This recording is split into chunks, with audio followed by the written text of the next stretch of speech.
తులారాశి. తులారాశి వాళ్ళకి ఈ వారం మనస్సు ఉత్సాహంగా ఉల్లాసంగా ఉంటుంది. కానీ అంతలోనే ఏదో ఒక చిన్న నిరాశ. ఎంత కష్టపడుతున్నా కానీ, ఎంత శ్రమిస్తున్నా కానీ కావలసినటువంటి పనులు కావటం లేదే, అందవలసినటువంటిది అందటం లేదే అనేటువంటి ఒక నిరాశ మాత్రం మీలో ఏర్పడేటువంటి అవకాశం మాత్రం కనపడుతుంది.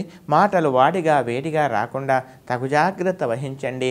అనవసరమైనటువంటి జాఢ్యమే మీ ప్రధాన శత్రువుగా గ్రహించాల్సిందిగా చెప్పవలసినటువంటి ముఖ్యమైనటువంటి గమనిక.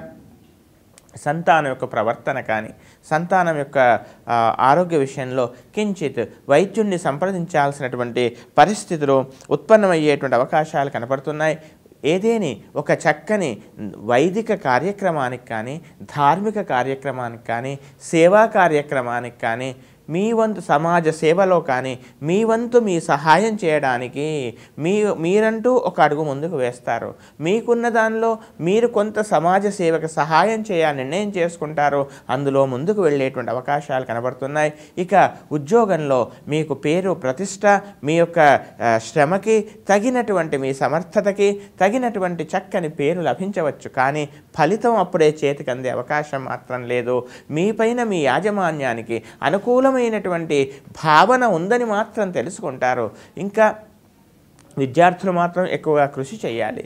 ఇక ఉత్తమమైనటువంటి ఫలితం కోసం ప్రతిరోజు కూడా శనేశ్వర ధ్యానము, శుక్ర సూర్యాష్టకం ఈ మూడు చక్కగా పారాయణం చేయండి.